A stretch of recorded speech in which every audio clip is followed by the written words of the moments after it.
What made my hand shake wasn't just reading about a woman whose daughter-in-law had screamed useless burden at her during her 70th birthday dinner. It was that I was reading it while sitting in my kitchen at 2 a.m., exactly 12 hours after my own daughter-in-law, Jennifer, had called me those exact same words at my birthday dinner.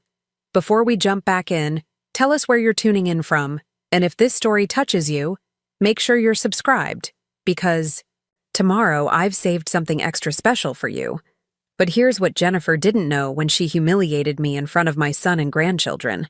I wasn't just some helpless old woman she could discard.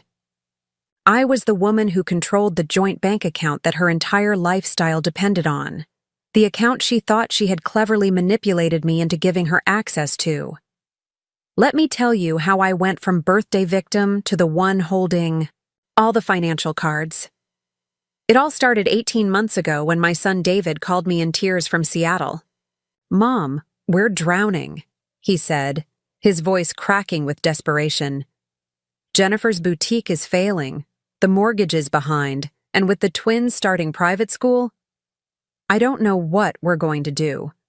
I had been living peacefully in my small coastal town of Mendocino, California, enjoying my book club, weekly bridge games, and the occasional wine tasting trip to Napa.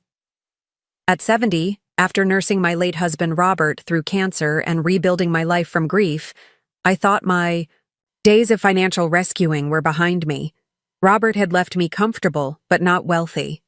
His engineering consulting business had provided well during our 45 years of marriage, and between his life insurance and our careful investments, I had enough to live modestly but securely. My little craftsman house overlooking the Pacific cost me almost nothing.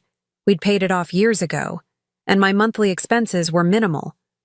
Book club potlucks, bridge games at the community center, and the occasional dinner out at the local seafood restaurant were about as extravagant as my lifestyle got. But hearing David's voice break, the same voice that used to call me when he had nightmares as a child, I felt my protective instincts kick in immediately. David was my only child, born when I was 35 after years of fertility struggles. Robert and I had poured everything into raising him, and watching him build his own family had been one of my greatest joys. "How much do you need, sweetheart?" I asked, already mentally calculating how much I could access from Robert's well-managed investment portfolio. "Mom, we need about $60,000 to catch up on everything and keep the boutique afloat," David said quietly. "Jennifer is convinced the business will turn around, she just needs more time. And the twins, they're finally settled in their school. My twin granddaughters, Sophia and Olivia, both 8 years old. I'd already missed too much of their childhood living in a different state. Robert's illness had kept me in California for the last 3 years of his life, and the grief afterward had made travel difficult. The twins barely knew me, and I ached thinking about them losing their stability, their school, their friends. "Don't worry, David. Family takes care of family," I heard myself saying. David had met Jennifer 7 years ago at a marketing conference in Portland. She was beautiful, ambitious, and had big dreams of owning her own high-end boutique. At first, I was thrilled that my somewhat introverted son had found someone so dynamic and confident.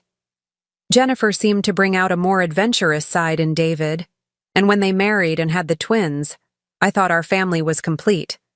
But over the years, I'd noticed something about Jennifer. She had a way of making every conversation about herself, her dreams, her struggles. When I'd visit, she'd monopolize the conversation with stories about difficult customers, unreliable suppliers, and her vision for expanding the boutique.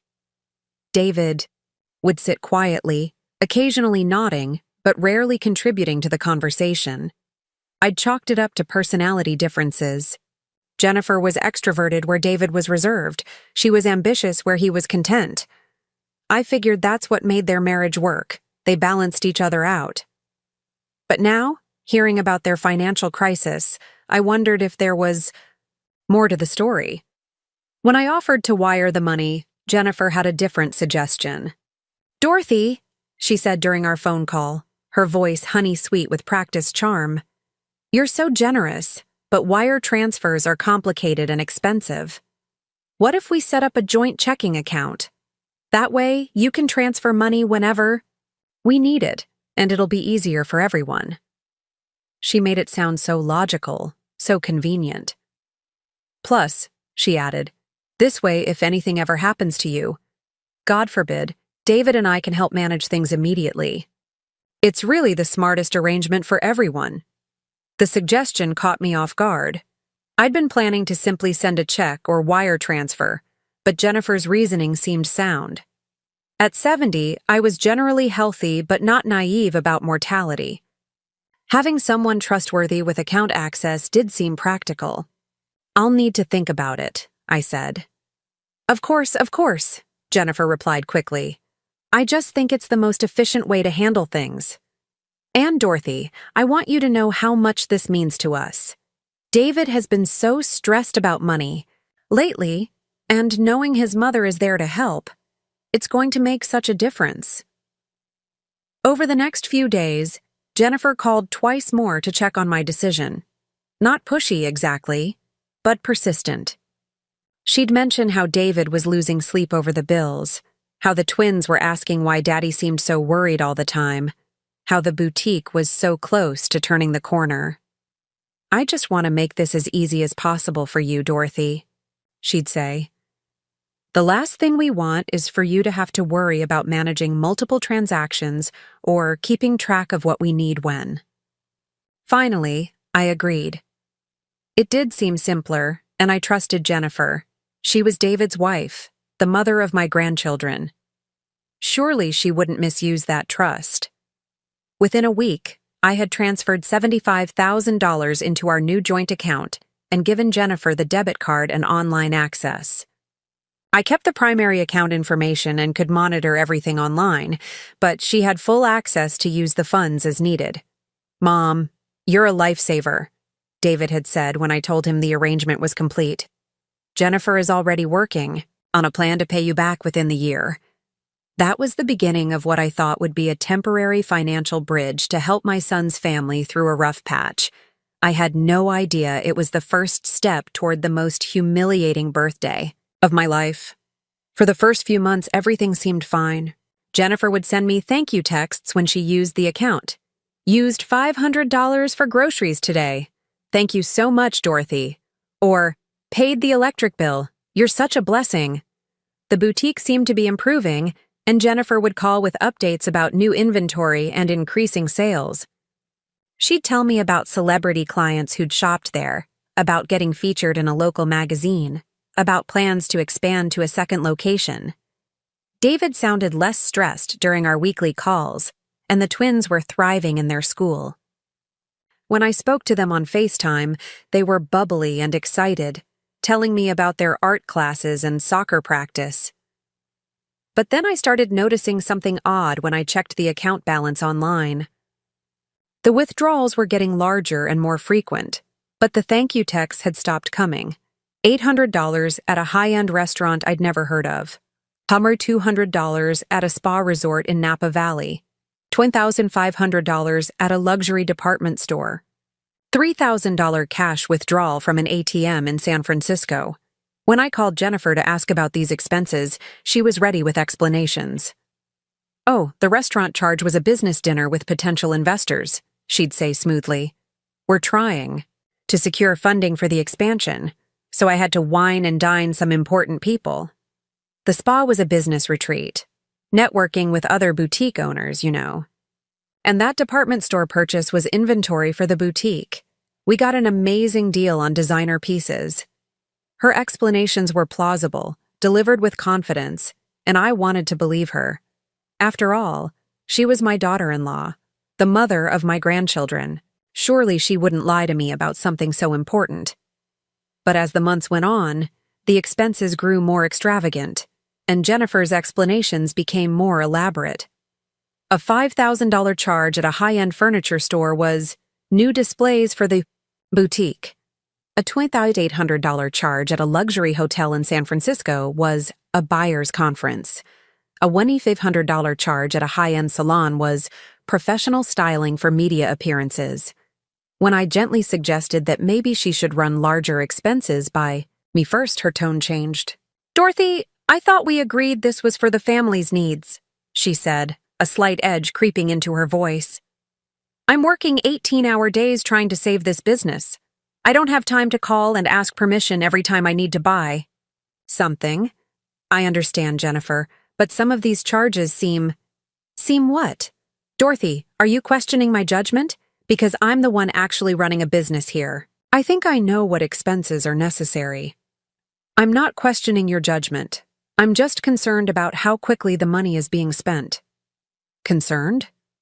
Dorothy, you said you wanted to help us. This is what help looks like.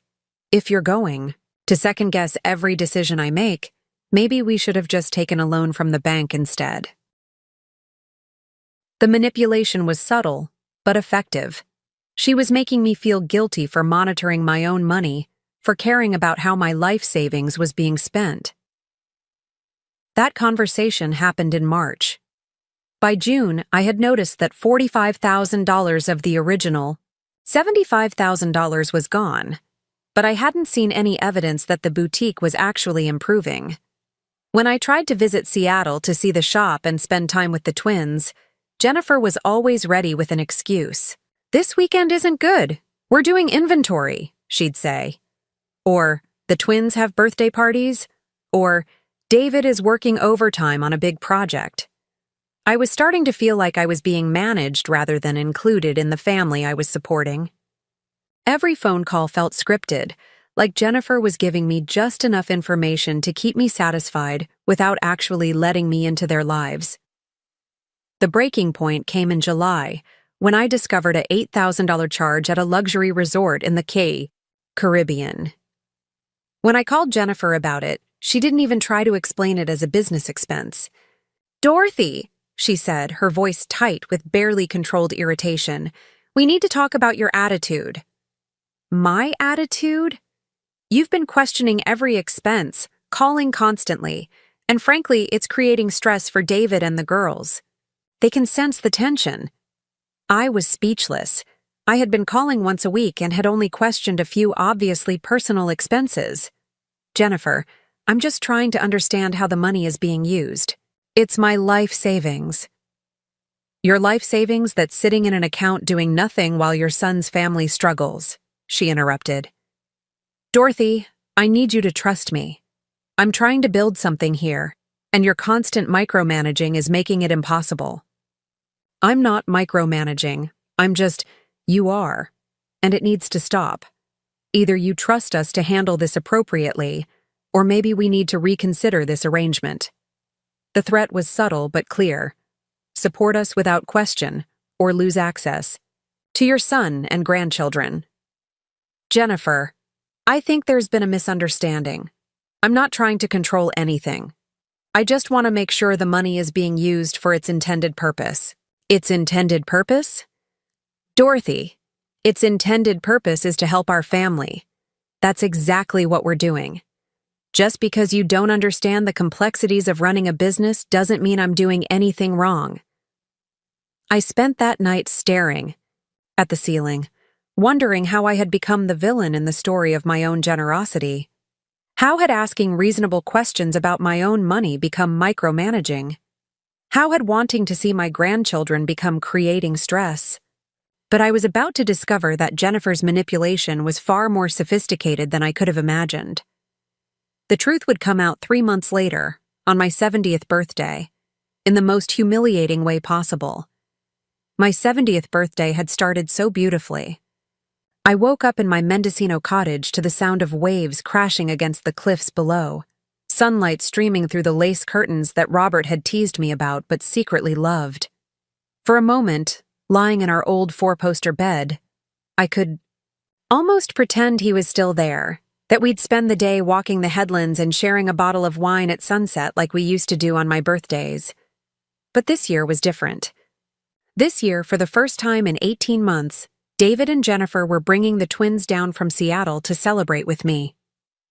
When David had called 2 weeks earlier to suggest the visit, I'd been so surprised and thrilled that I'd actually cried.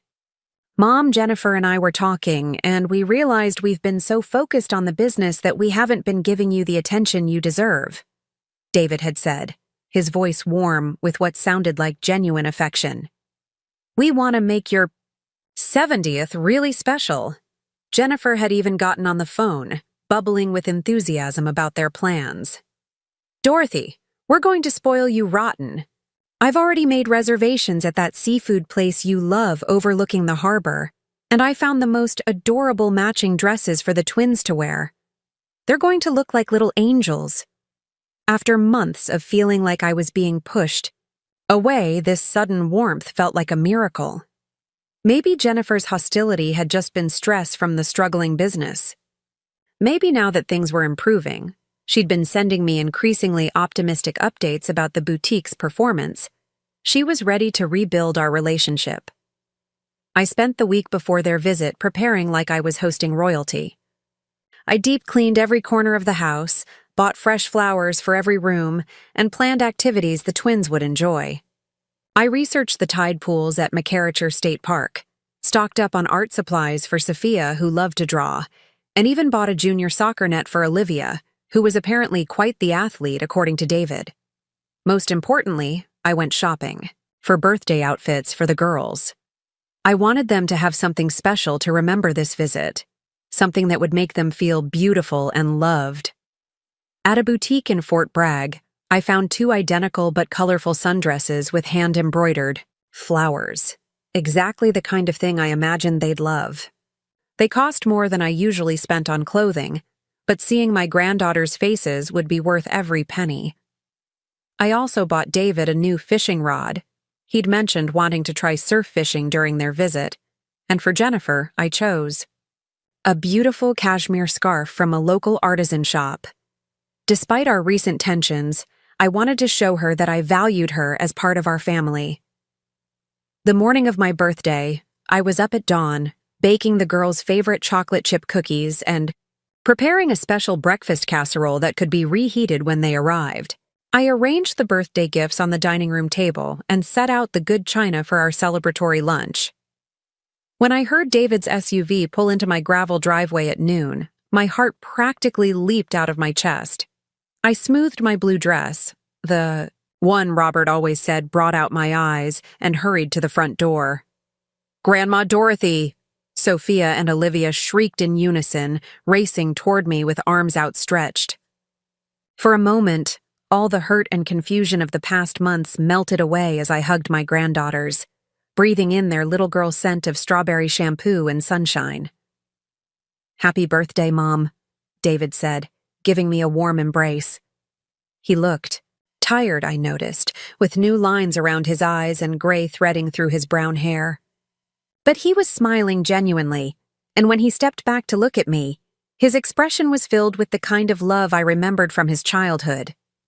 Jennifer emerged from the passenger seat looking absolutely stunning in a flowing white dress and oversized sunglasses, her blonde hair perfectly styled despite the 4-hour drive. She approached with a bright smile and air-kissed my cheeks in her usual fashion. "Dorothy, you look wonderful! 70 years young?" she exclaimed, her voice pitched with enthusiasm that seemed almost too bright. "The girls have been so excited about this trip. They made you something special in the car, didn't you, girls?" Sophia shyly handed me a handmade card covered in glitter and stickers. "We drew you a picture of your house in the ocean," she said, softly. And Olivia wrote a poem. Olivia, always the more outgoing twin, bounced on her toes. It's called "My Grandma is the Best," and it rhymes. Well, mostly. Daddy helped with some of the words. My eyes filled with tears as I read their sweet creation. This was what family was supposed to feel like. Love, connection, the simple joy of being together. We spent the afternoon exploring the tide pools, the twins squealing with delight as they discovered sea anemones and hermit crabs.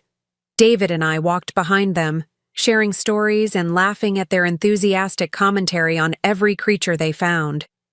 Jennifer took endless photos with her expensive camera, directing the girls to pose in various configurations against the rocky coastline. "This is going to make amazing content for my social media," she said, reviewing the photos on her camera screen. "The lighting is just perfect here. Very authentic coastal grandmother vibes." I found her comment a bit odd. I hadn't realized. She posted about our family online, but I was too happy to let it bother me. For the first time in months, I felt truly included in their lives. Back at the house, while the twins played in the backyard and David dozed on the porch swing, Jennifer and I prepared dinner together. She seemed relaxed and chatty, telling me stories about the boutique's recent successes and her plans for expansion. "Things have really turned around, Dorothy," she said as she arranged flowers in a vase I'd set out. "We actually had our best month ever in September. I'm starting to think about opening a second location, maybe in Portland." "That's wonderful, Jennifer. I'm so proud of how hard you've worked." "Well, I couldn't have done it without your support," she said, giving me what seemed like a genuinely grateful smile. "David and I have been talking about how to properly thank you. We want to do something really special." For dinner, we went to the Harbor View restaurant, my favorite seafood place perched on the bluffs overlooking Mendocino Bay. I'd called ahead to request their best table, and the hostess seated us by the windows just as the sun was beginning to set over the Pacific. The twins were on their best behavior, using their napkins properly and saying please and thank you to the waitress. David regaled us with funny stories from his job at the engineering firm, and even Jennifer seemed relaxed and genuine, asking me about my book club friends and bridge games. When the waitress brought out a small chocolate cake with a single candle, I'd quietly arranged this surprise when I made the reservation, the girls sang happy birthday with such enthusiasm that other diners joined in and applauded. "Make a wish, Grandma," Olivia commanded. I closed my eyes and wished for more moments exactly like this one, surrounded by family, feeling loved and valued and connected. When I opened them and blew out the candle, everyone cheered. "What did you wish for?" Sophia asked. "If I tell you, it won't come true," I said, ruffling her hair. "But I will say it's already starting to happen." As we walked back to the car in the gathering dusk, David put his arm around my shoulders. "Mom, this has been perfect, just like the birthdays when I was a kid." "I'm so glad you all came," I said, meaning every word. "This has been the best birthday I've had in years." But even as I said it, I noticed Jennifer checking her phone and frowning at whatever she saw on the screen. When she caught me looking, she quickly put the phone away and smiled brightly. "Should we head back for presents and cake?" she asked cheerfully. Back at the house, I served my homemade chocolate chip cookies while the family gathered in the living room for gift opening. The twins presented their handmade card again, along with a painted rock Sophia had decorated with flowers and a friendship bracelet Olivia had woven during the car ride. David gave me a beautiful coffee table book about coastal California lighthouses. "I thought you might like the pictures even if you've already visited most of these places," he said. Jennifer's gift was last, a small wrapped box that felt expensive. Inside was a delicate silver necklace with a heart pendant. "It's from a local artisan in Seattle," she said. "I thought it would go perfectly with your style." I was touched by the thoughtfulness of all their gifts, but more than anything, I was grateful for their presence. As we sat around the living room, the twins curled up against their parents on the sofa while I settled into Robert's old recliner. I felt a contentment I hadn't experienced since his death. "This has been such a wonderful day," I said, looking around at their faces in the soft lamplight. "Thank you all for making an old lady feel so special." "You're not old, Grandma," Sophia protested. "You're just experienced." We all laughed at her serious tone, and David reached over to squeeze my hand. "Mom, there's something Jennifer and I want to talk to you about," he said, his expression growing more serious. "Oh?" I felt a flutter of nervousness. After such a perfect day, I wasn't sure I wanted anything to change or become complicated. Jennifer leaned forward, her hands clasped in her lap. "Dorothy, We've been thinking a lot about everything you've done for us, and we want to make sure you know how grateful we are. You don't need to thank me again. Seeing you all happy and successful is thanks enough. But that's just it, David said. We want to formalize our appreciation. Jennifer has been doing amazing work with the boutique. It's really taken off, in ways we never expected. Jennifer's eyes were bright with excitement. The cash flow has completely turned around, Dorothy. We're not just breaking even anymore. We're actually profitable. And with the expansion plans... That's wonderful, I said, though I wasn't sure where this conversation was heading. So we've been thinking, Jennifer continued, about how unfair it is that you're just sitting on that money in the joint account when it could be working for all of us. I felt the first prickle of unease. What do you mean? David shifted uncomfortably. Well, Mom, the thing is, we'd like to invest the remaining balance in expanding the boutique. Jennifer's found the perfect location for a second store, and with your money as startup capital, we could really build something amazing. It would be like you're a partner in the business, Jennifer added quickly. We'd set up a formal partnership agreement and you'd get a percentage of all profits going forward. It's a much better return than just having the money sit in a checking account earning practically nothing. I looked back and forth between them, trying to process what they were asking. You want to use the rest of the money to invest in the boutique? It's not using it, Dorothy. It's investing it, Jennifer corrected, her voice taking on the patient tone she might use with a child. This is an opportunity to turn that $30,000 into real wealth. $30,000? I repeated. Jennifer, there should be about $45,000 left in that account. An uncomfortable silence fell over the room. David looked at Jennifer with a confused expression, and Jennifer's bright smile faltered for just a moment before reasserting itself. Oh, right, yes, she said quickly. I meant 45. I was thinking about the initial investment amount for the new location. Anyway, the point is, this is a chance to really make that money work for you instead of just sitting there. But I was stuck on her mistake. How could she confuse the balance in an account she accessed regularly? Unless she knew exactly how much was in there and had just revealed something she hadn't meant to. Jennifer, I said slowly, how much have you spent from the account in the last month? Spent? She laughed, but it sounded forced. Dorothy, I don't think of it as spending. It's all been business investments and family necessities. Everything I told you about. But how much? David was looking between us with growing confusion. What are you talking about? Jennifer, you said the business expenses had slowed down since things improved. Jennifer's face flushed slightly. They have slowed down, David. Dorothy's just... She likes to keep very close track of every penny.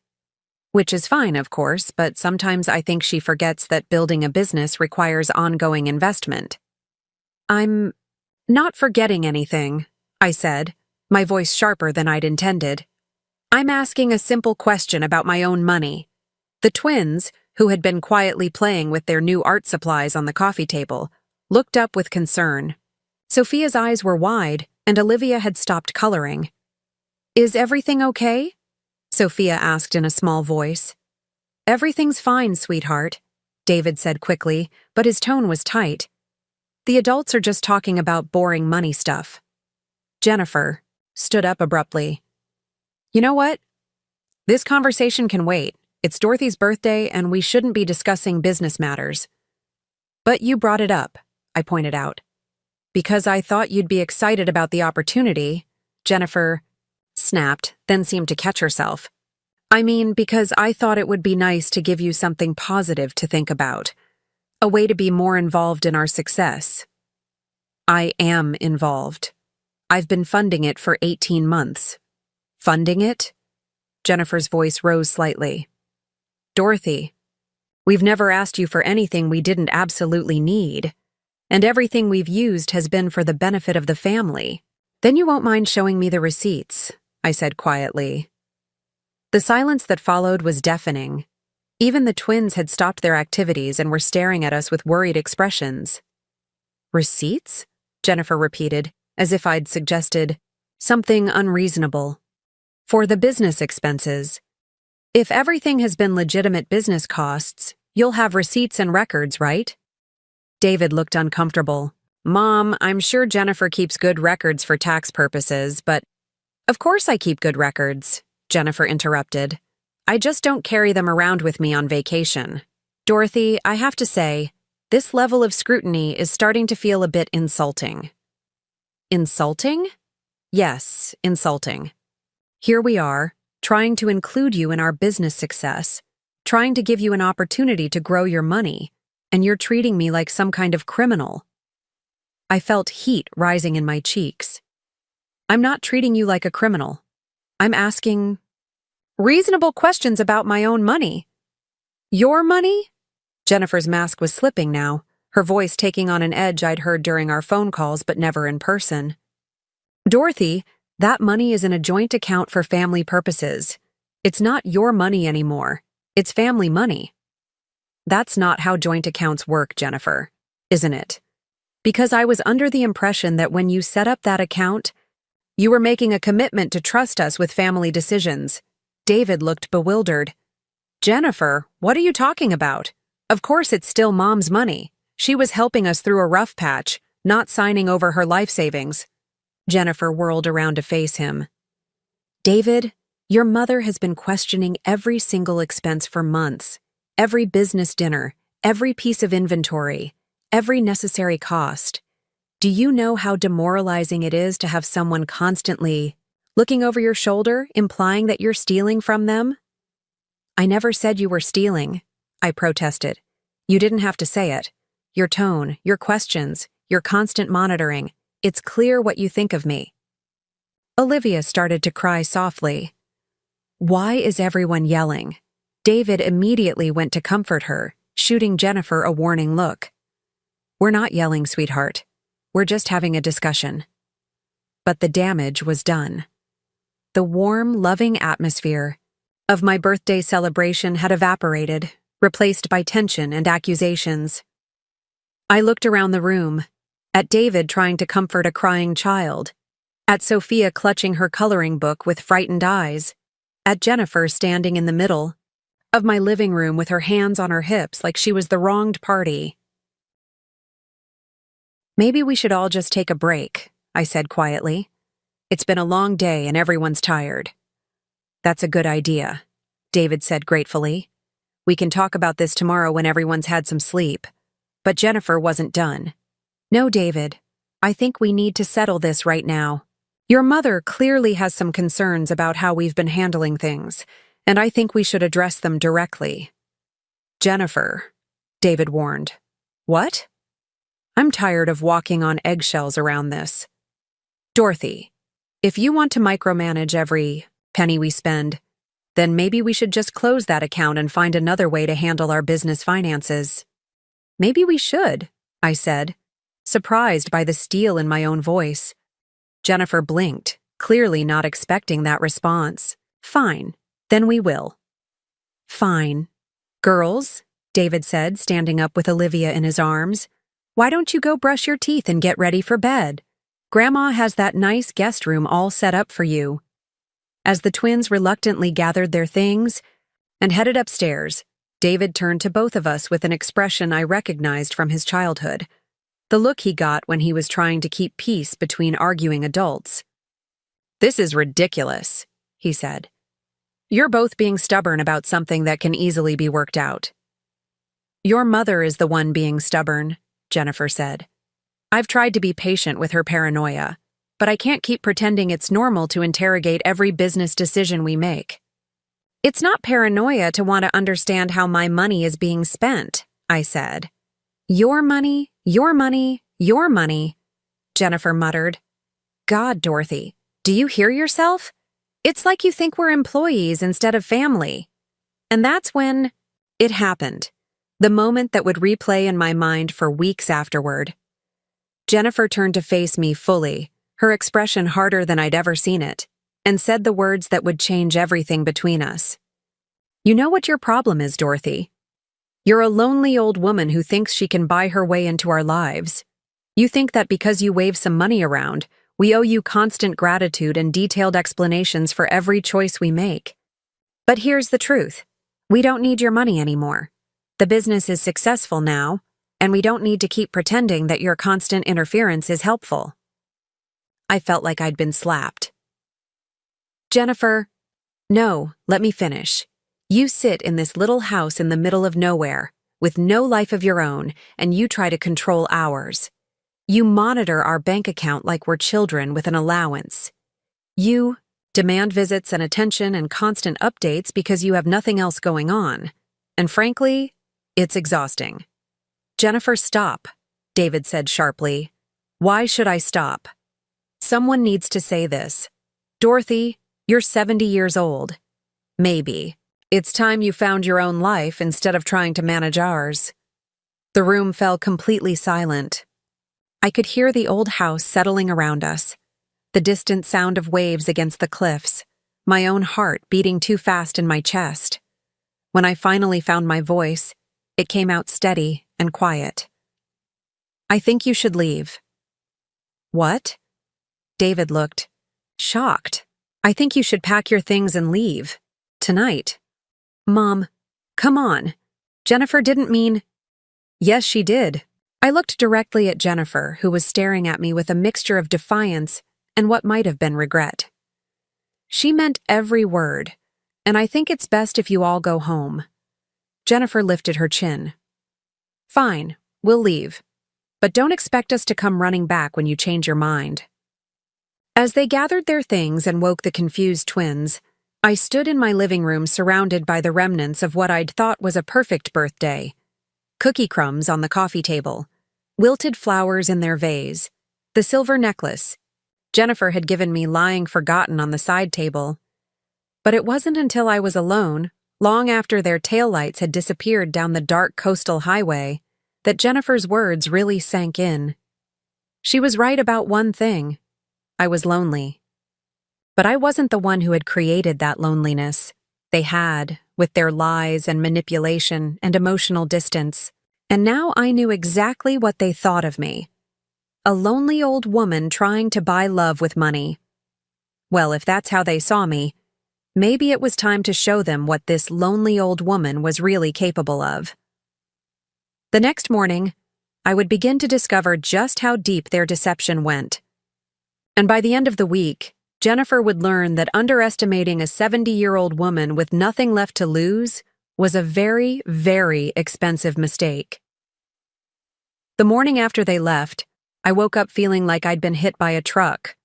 My beautiful 70th birthday had ended with my son's family storming out in the middle of the night, leaving me alone with the echo of Jennifer's cruel words ringing in my ears. But as I sat in my kitchen with my morning coffee, staring at the leftover birthday cake on the counter, I felt something unexpected settling over me. Clarity. For the first time in 18 months, I wasn't making excuses for anyone's behavior.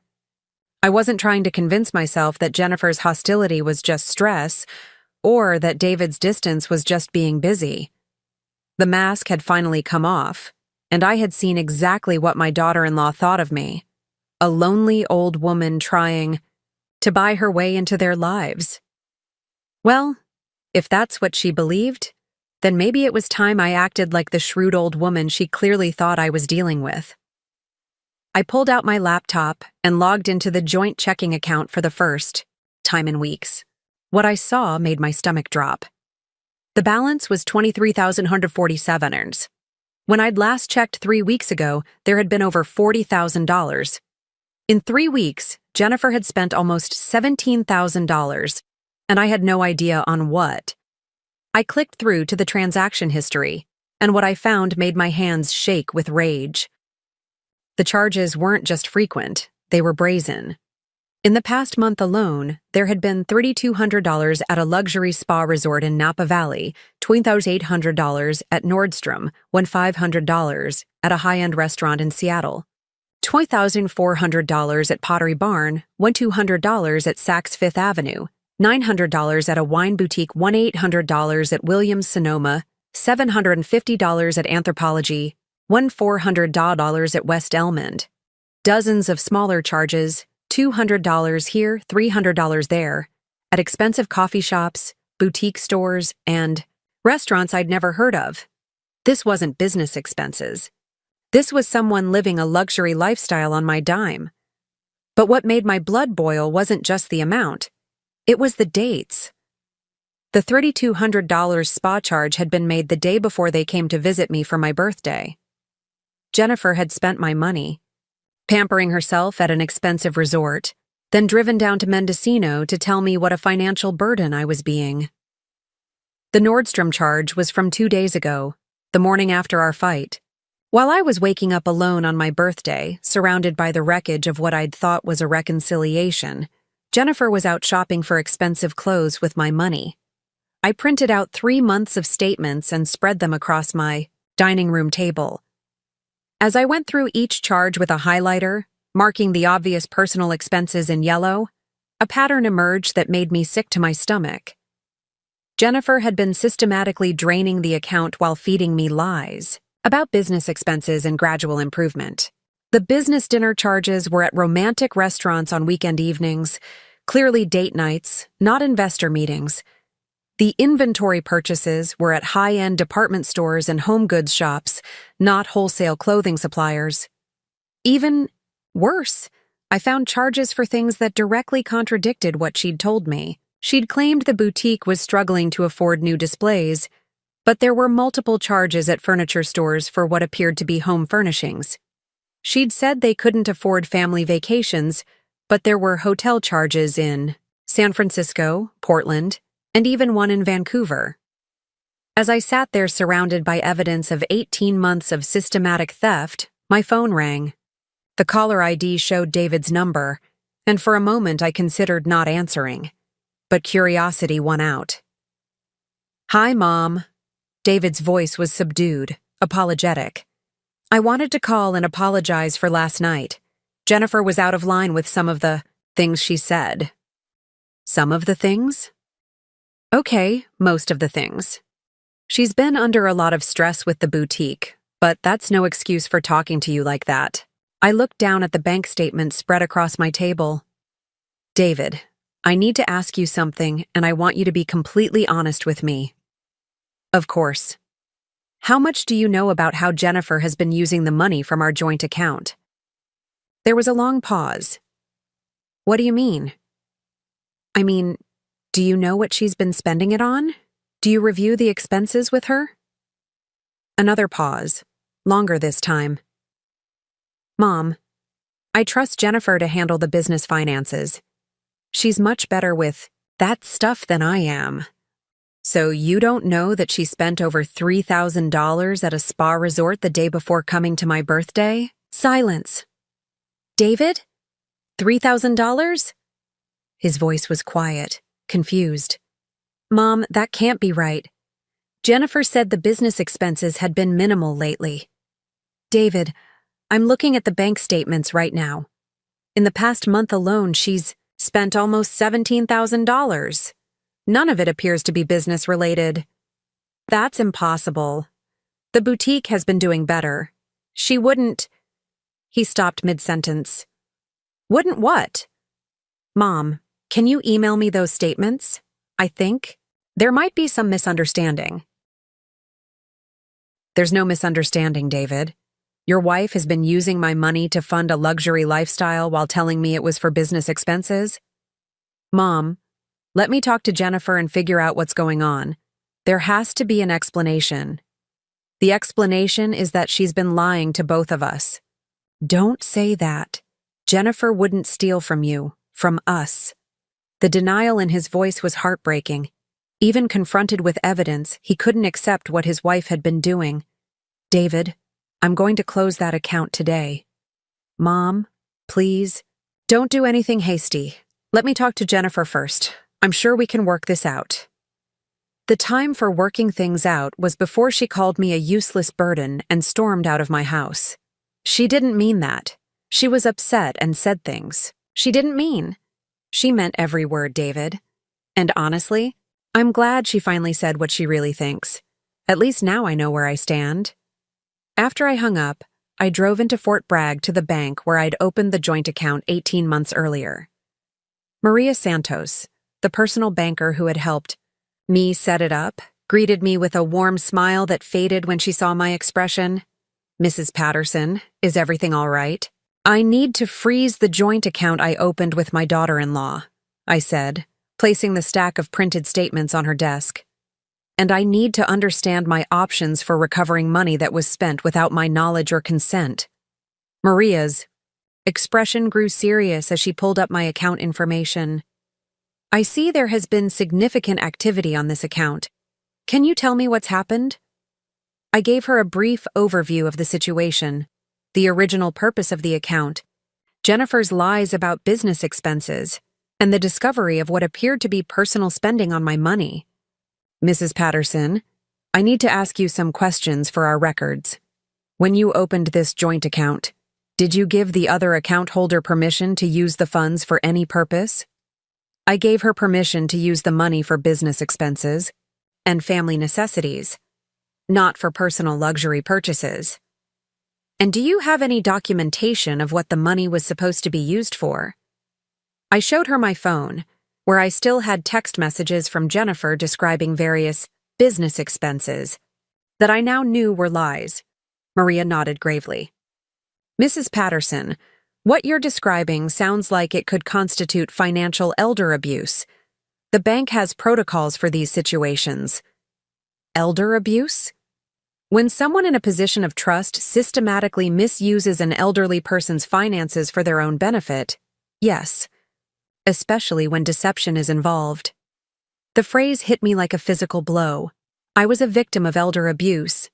At 70 years old, I had been financially exploited by my own daughter-in-law. What are my options? First, we'll place an immediate freeze on the account, which means no more withdrawals can be made without your explicit written consent. Second, I'm going to connect you with our financial crimes specialist who can help you document everything for potential legal action. Legal action? Mrs. Patterson, if what you're telling me is accurate, we're talking about tens of thousands of dollars in fraudulent charges. This isn't just a family dispute, it's potentially criminal fraud. An hour later, I walked out of the bank with a frozen account, a thick folder of documentation, and the business card of a financial crimes specialist who would be calling me within 24 hours. I also had something I hadn't expected: the phone number of a lawyer who specialized in elder financial abuse cases. Back home, I sat in Robert's old recliner and called my sister Patricia in Sacramento. Patricia was 3 years younger than me, a retired high school principal who had always been the more practical and decisive of the two of us. "Dorothy, how was your birthday? I was hoping you'd call yesterday." I told her everything, the whole story, from the initial loan request 18 months ago to Jennifer's cruel words the night before. When I finished, the silence on the other end was deafening. "That manipulative little bitch," Patricia finally said, her voice tight with fury. "Dorothy, please tell me you're not making excuses for her." I'm not. For the first time in 18 months, I'm seeing the situation clearly. Good, because what she did to you isn't just cruel, it's criminal. You need to prosecute her for theft. Patricia, she's David's wife, the mother of my grandchildren. She's a thief who took advantage of your generosity and then had the audacity to call you names when you questioned her spending. Dorothy, if you don't hold her accountable, she'll do this to someone else. David thinks there's been some misunderstanding. Of course he does. He's been married to a manipulator for 7 years. She's probably been lying to him about everything. That afternoon, Patricia drove up from Sacramento. She took one look at the bank statement spread across my dining room table, and her face went white with rage. $73,000. She said after adding up all the questionable charges. "Dorothy, she's stolen $73,000 from you. It's not all theft. Some of it was legitimate." "No, Dorothy, none of it was legitimate. You gave her money for business, expenses, and family emergencies. Spa treatments and designer clothes are not business expenses. Patricia helped me organize the evidence into categories: obvious personal expenses, suspicious charges that were likely personal, and the few charges that might actually have been business-related. The ratio was sobering. Less than 10% of the money appeared to have been used for its intended purpose. "Dorothy, look at this," Patricia said, pointing to a series of charges. "She spent $800 at a high-end baby store in July. Did David and Jennifer have another baby?" "No, the twins are 8 years old." "Then what did she buy at a baby store?" I had no idea. But as we continued going through the statements, more mysteries emerged. Charges at stores we couldn't identify. Cash withdrawals that didn't correspond to any explanation Jennifer had given me. And a pattern of spending that suggested she was living far beyond what a struggling boutique owner should be able to afford. "We need to hire a private investigator," Patricia said. "A private investigator?" "Dorothy, you've been lied to for 18 months. How do you know anything Jennifer has told you is true? How do you know the boutique even exists?" The thought hadn't occurred to me, but now that Patricia said it, I realized I'd never actually seen the boutique. Every time I'd suggested visiting, Jennifer had an excuse. What if the whole business was a fiction? "Patricia, that's crazy. David works. They have a house, the twins are in school. All of which could be funded by David's salary and your money. Dorothy, what if there is no boutique? What if this whole thing has been an elaborate con from the beginning?" That evening, Patricia and I drove to the public library in Fort Bragg to use their computers for research. We searched for Jennifer's boutique in Seattle, Jennifer Brooks' boutique, and every variation we could think of. We found nothing. We searched business directories, Yelp reviews, social media pages. Anything that would prove the boutique existed. Still nothing. "Maybe she operates under a different name," I said, grasping for explanations. "What's the exact name of the business, as Jennifer told it to you?" I tried to remember. She always just called it the boutique, or my shop. I don't think she ever told me the actual business name. Patricia gave me a look. "Dorothy, legitimate businesses have names. They have websites, business licenses, tax records. If we can't find any trace of this boutique online, it's because it doesn't exist." We spent another hour searching, using every keyword we could think of. Finally, Patricia pulled up the Seattle Business License database. "What's Jennifer's maiden name?" "Morrison." Patricia searched for business licenses under Jennifer Morrison, Jennifer Brooks, and every combination she could think of. The search returned 0 results. "Dorothy," Patricia said quietly, "there is no boutique. There never was a boutique. Jennifer has been stealing your money for 18 months while feeding you lies about a business that doesn't exist." I stared at the computer screen, feeling like the floor had dropped out from under me. But the updates she gave me, the stories about customers and inventory, all lies. "Dorothy, your daughter-in-law is a professional con artist. The drive back to my house was silent.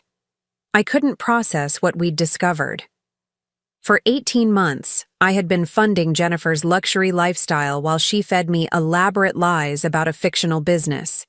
Every phone call, every update, every explanation. For expenses, all of it had been carefully crafted deception. But what hurt most wasn't the money.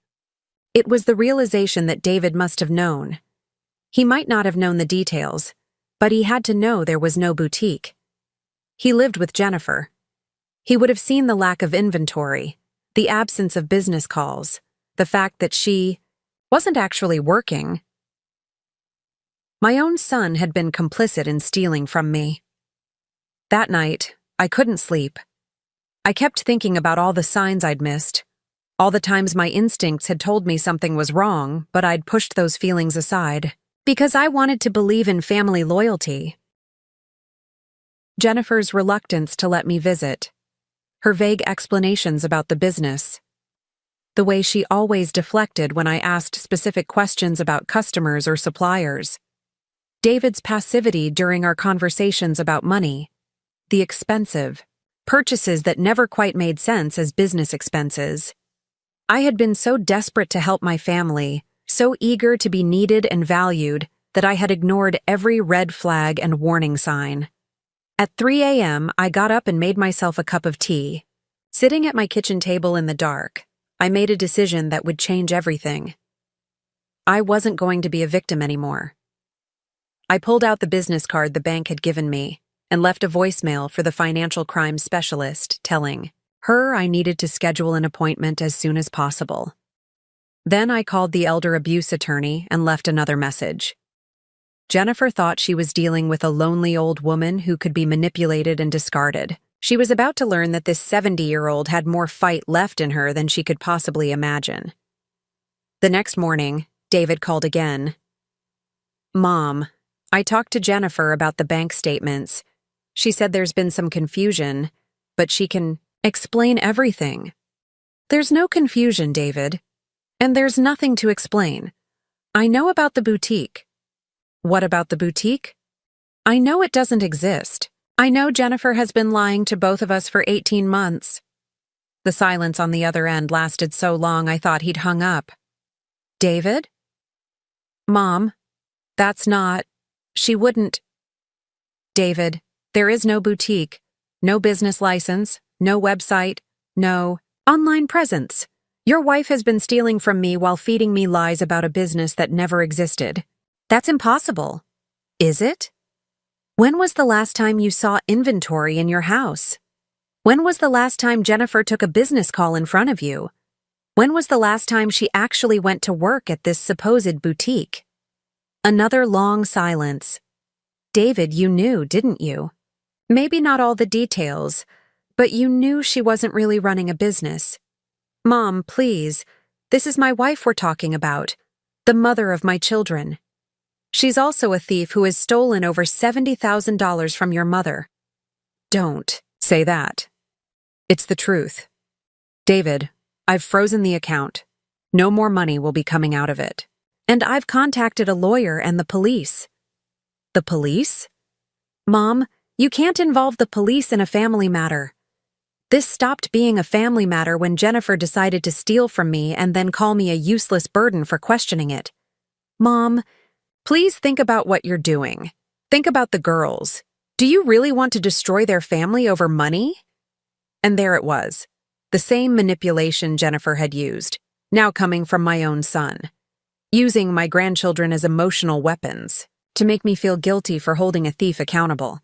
"David, I'm not destroying anything. Jennifer did that when she chose to steal from me, and you're enabling her by asking me to look the other way. I'm asking you to think about family. I am thinking about family. I'm thinking about how my family has treated me for 18 months. I'm thinking about how the people I love and trust decided I was an easy mark for financial abuse. Mom, David, I love you. I love Sophia and Olivia. But I will not continue to enable theft and lies, just to keep the peace." Jennifer made her choices. Now she can live with the consequences. I hung up and immediately turned off my phone. I didn't want to hear any more excuses, any more manipulation, any more attempts to make me feel guilty for protecting myself. That afternoon, I met with Detective Sarah Chen from the Mendocino County Sheriff's Office Financial Crimes Unit. After reviewing my evidence for 2 hours, she leaned back in her chair and shook her head. "Mrs. Patterson, this is one of the most clear-cut cases of elder financial abuse I've seen. The documentation is excellent, the pattern is obvious, and the amounts involved make this a felony. What happens now? I'll be forwarding this case to the district attorney's office with a recommendation for criminal charges. Based on what you've shown me, your daughter-in-law is looking at multiple felony counts of elder abuse, theft, and fraud. And my son?"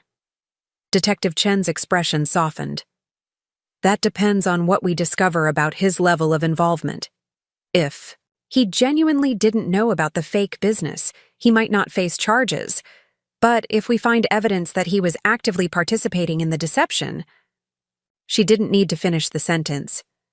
As I drove home, I felt something I hadn't experienced in years: the satisfaction of standing up for myself. For 70 years, I had been the peacekeeper, the one who absorbed other people's bad behavior to keep the family together. I had enabled my late husband's poor financial decisions, overlooked my son's selfishness, and excused my daughter-in-law's cruelty, all in the name of family harmony. Well, I was done being a doormat. Jennifer wanted to play hardball. Fine. She was about to discover that this useless burden had more power than she'd ever imagined. And if my son chose to stand by a thief instead of his mother, then he would learn that actions have consequences, even for family. The war was just beginning, and I intended to win. The retaliation began 3 days after I froze the account. I was having my morning coffee on the porch, watching the fog roll in from the Pacific, when my neighbor, Mrs. Henderson, came rushing over from Next Door. She was still in her bathrobe, her face flushed with excitement and concern. "Dorothy, dear, there are some people here asking questions about you," she said breathlessly. "They said they're from Adult Protective Services, and they wanted to know if I'd noticed any signs of confusion or memory problems." My blood ran cold. Adult Protective Services? They had official-looking badges and everything. They asked if you'd been making strange financial decisions lately, if you seemed paranoid or hostile toward family members. I told them you were sharp as a tack and to mind their own business, but Dorothy, why would they be asking about you? I knew exactly why. Jennifer wasn't just going to accept the frozen account and police investigation quietly. She was going to fight back, and her weapon of choice was trying to have me declared mentally incompetent. "Mrs. Henderson, if anyone else comes around asking questions about me, please don't answer them and call me immediately." "Of course, dear." "But, Dorothy, is everything all right? You look frightened." I gave her a brief explanation of the situation, enough so she'd understand why people might be trying to discredit me, but not so much that I was gossiping about family. Business. Mrs. Henderson's expression hardened. "That woman is trying to make you look crazy so she can keep stealing from you? Dorothy, that's despicable." After she left, I called Detective Chen immediately. "Mrs. Patterson, this is unfortunately common in financial elder abuse cases," she said. "When adult children or relatives realize they're facing criminal charges, they often try to claim the victim is mentally incompetent and doesn't understand what they're reporting. Can they actually have me declared incompetent? Not easily, but they can make your life difficult with false reports and investigations. Do you have any medical documentation of your mental capacity?" "I had a full physical and cognitive assessment just 6 months ago. My doctor said I was in excellent health for my age." "Good. Keep that documentation handy. And Mrs. Patterson, I'd recommend you consider getting a restraining order against your daughter-in-law. This kind of harassment often escalates." That afternoon, I drove to my doctor's office in Fort Bragg and requested copies of all my recent medical records, including the cognitive assessment I'd had in March. Dr. Williams, who'd been my physician for 15 years, was outraged when I explained why I needed the documentation. "Dorothy, your cognitive function is excellent. Your memory is better than most people half your age. Anyone suggesting otherwise is either lying or delusional. Could you put that in writing?" "Absolutely. And Dorothy, if you need me to testify to your competency in court, I'll be happy to do so." Armed with my medical records, I drove to the office of Margaret Walsh, the elder abuse attorney the bank had recommended. Margaret was a no-nonsense woman in her 50s who specialized in protecting elderly clients from financial exploitation. "Mrs. Patterson, what you're experiencing is classic victim intimidation," she said after reviewing my documentation. "Your daughter-in-law is trying to discredit you before you can testify against her. It's actually evidence of consciousness, of guilt. Innocent people don't usually try to have their accusers declared insane. What can we do about it?" "Several things. First, we'll file for a temporary restraining order preventing Jennifer from contacting you directly or having others contact you on her behalf. Second, we'll send a cease and desist letter to any agencies that received false reports about your mental capacity. Third, We'll document every instance of harassment for the criminal case. What about David? He's been calling constantly, trying to get me to drop the charges. That could constitute witness intimidation, which is also a crime. Mrs. Patterson, I need to ask you something difficult. Are you prepared for the possibility that your son could also face criminal charges if he's been helping his wife?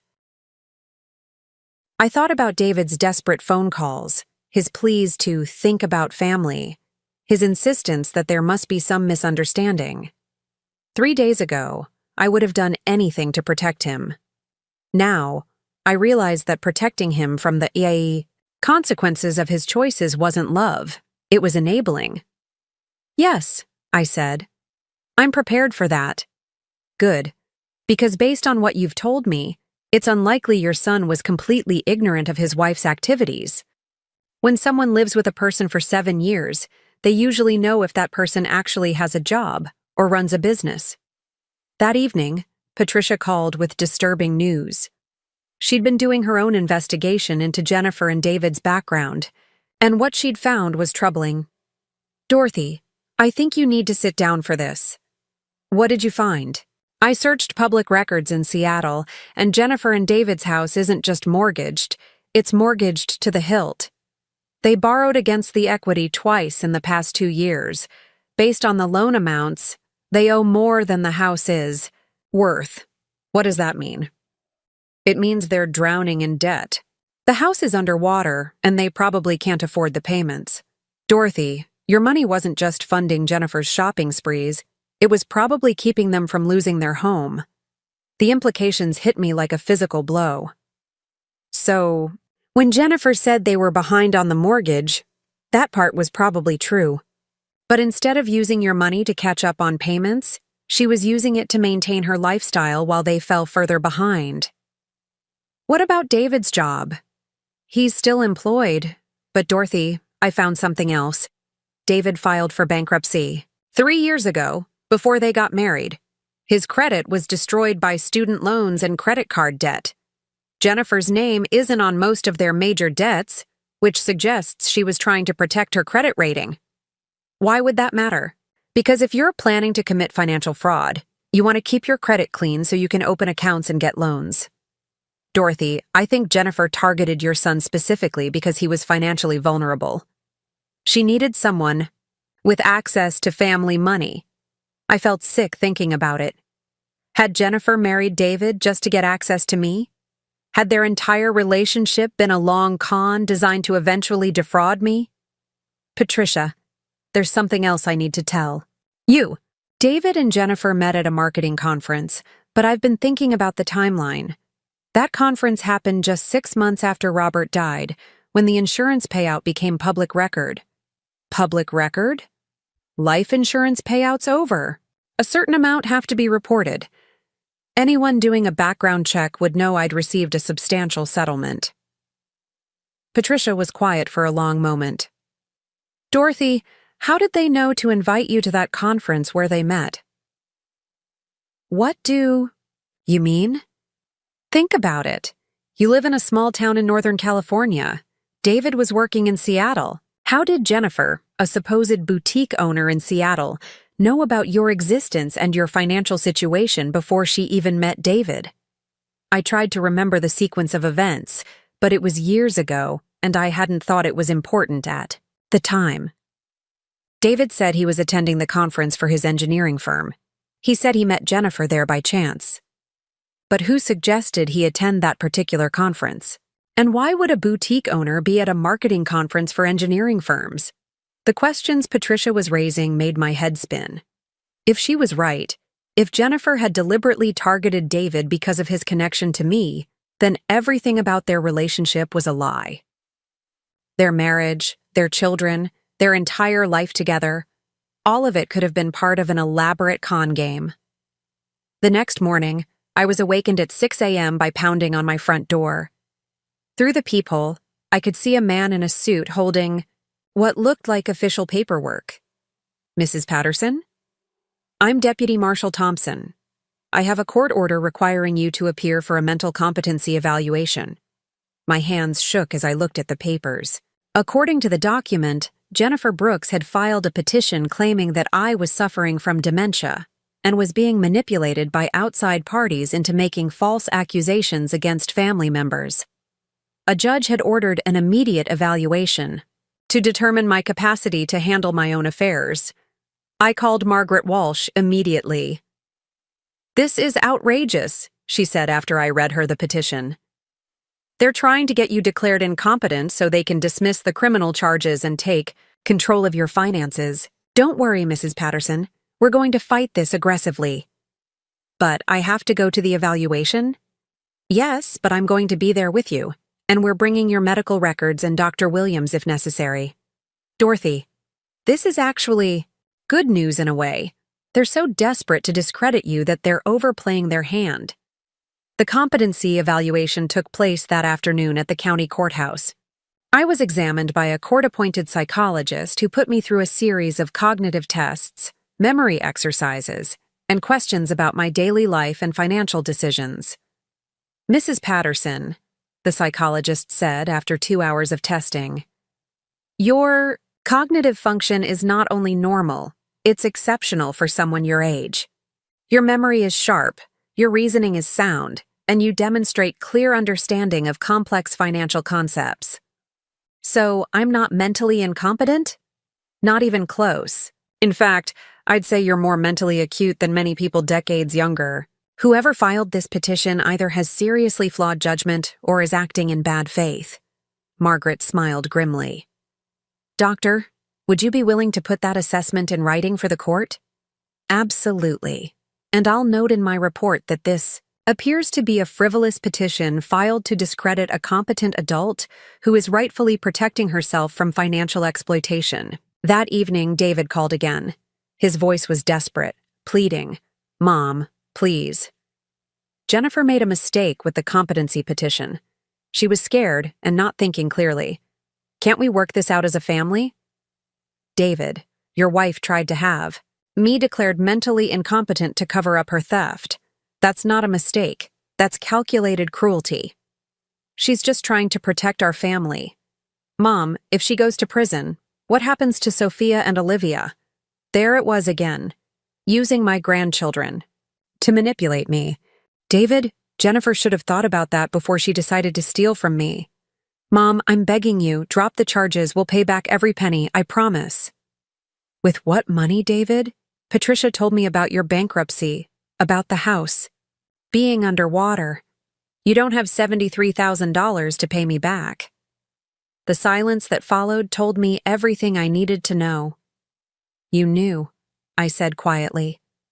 "You've known all along that you couldn't pay me back." "Mom, that's not—" "David, when you called me 18 months ago crying about losing the house, you already knew you were financially destroyed. You knew there was no way you could ever repay a loan that size. Mom, please. You and Jennifer planned this from the beginning, didn't you? You needed money and you knew I had it, so you came up with a story about a struggling business and temporary hardship. That's not true, isn't it? David, there never was a plan to pay me back. You and Jennifer have been living off my money for 18 months, and when I started asking questions, she tried to have me declared insane. Mom, you're wrong about Jennifer. She loves our family. She loves my money, David. And apparently, so do you." I hung up and immediately blocked his number. I couldn't listen to any more lies, any more manipulation, any more attempts to make me feel guilty for protecting myself from thieves. The next day brought news that would change everything. Detective Chen called with an update on the investigation. That made my stomach drop. "Mrs. Patterson, we've expanded our investigation into your daughter-in-law's background, and we've uncovered some concerning information." "What kind of information?" "Jennifer Morrison, her maiden name, has a criminal history. She was arrested 5 years ago in Oregon for credit card fraud and identity theft. The charges were dropped when she agreed to pay restitution, but Mrs. Patterson, she's done this before." "Done what before?" "Targeted elderly individuals for financial fraud. The Oregon case involved a 78-year-old man who thought Jennifer was helping him manage his finances after his wife died. She stole $42,000 from him over 8 months. I felt like the room was spinning. Are you saying she's a professional con artist? That's exactly what I'm saying. And Mrs. Patterson, there's more. We found evidence that Jennifer researched your background extensively before your son ever met her. She knew about your husband's death, your insurance settlement, your financial situation. This wasn't random. You were specifically targeted. What about David?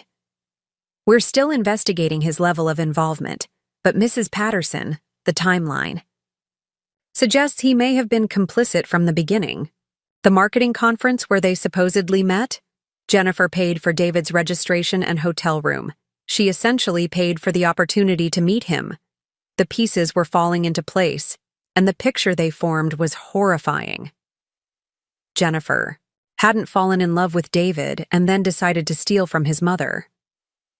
She had identified me as a target, researched my family, and then orchestrated a meeting with my son to gain access to my money. Detective Chen, how long has she been planning this? Based on what we've found, at least 2 years before she even met David. She's been running variations of this con for years, targeting elderly people who've recently lost spouses and have substantial assets. And David? We found evidence that Jennifer paid off some of David's debts early in their relationship. She essentially bought his cooperation, whether he fully understood what was happening or not. That afternoon, Margaret, Walsh called with more devastating news. Dorothy, Jennifer's attorney has filed a motion claiming that you're a vindictive ex-mother-in-law who's making false accusations because you disapprove of your son's marriage. They're arguing that the joint account was a gift, not a loan, and that you have no right to restrict Jennifer's access to funds you voluntarily provided. A gift? I have documentation showing it was specifically for business expenses. I know, and we'll fight that argument. But Dorothy, they're also claiming that your son and daughter-in-law have been supporting you financially, not the other way around. That's insane. I've been completely self-sufficient since Robert died.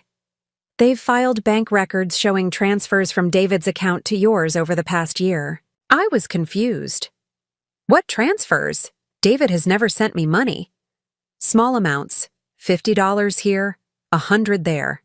They're claiming these were assistance payments to help with your living expenses. It took me a moment to realize what had happened. Those weren't gifts to me. Those were transfers I made to David and Jennifer that they then sent back to make it look like they were supporting me. Can you prove that? The amounts match exactly with transfers I made to them for the twins. Birthday gifts and Christmas presents. I would send money to David's account, and he would use it to buy gifts for the girls, then send back any leftover funds. Margaret was quiet for a moment.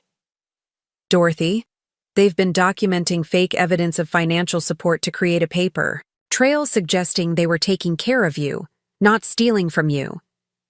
How is that possible? It's sophisticated financial manipulation. They created a false narrative where you're the dependent elderly parent being cared for by your generous children rather than the victim of theft. If a jury believes that story, they might see your accusations as the confused complaints of an ungrateful mother. I felt overwhelmed by the complexity of Jennifer's deception. She hadn't just stolen my money. She had been systematically building a defense against eventual discovery, creating false evidence and manipulating records to support a completely fabricated version of events. Margaret, what are our chances? Good, but this is going to be a fight. Jennifer Brooks is not some amateur who got greedy. She's a professional con artist who's been planning this for years. She's prepared for legal challenges. What do we do? We gather every piece of evidence we can find. We document every lie, every manipulation, every false claim. And Dorothy, we prepare for the possibility that this could get much worse before it gets better. That evening, as I sat in my living room surrounded by boxes of financial documents and legal papers, I realized something profound had happened to me over the past week. A week ago, I had been a naive 70-year-old woman who trusted people because they were family. Tonight, I was someone who understood that trust had to be earned, not given automatically based on blood relations or marriage certificates. Jennifer had tried to destroy me financially and emotionally. She had attempted to have me declared mentally incompetent. She had manipulated my son into betraying me. She had stolen not just my money, but my faith in family itself.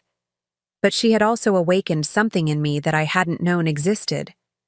The fighter I could have been all along if I hadn't been so afraid of conflict, so desperate to keep everyone happy, so willing to sacrifice my own well-being for the illusion of family harmony. Jennifer thought she was dealing with a typical elderly victim, isolated, vulnerable, easily intimidated. She had no idea that her cruelty had transformed me into someone who would fight back with everything I had. The next morning, I woke up with a clarity and determination I hadn't felt in years.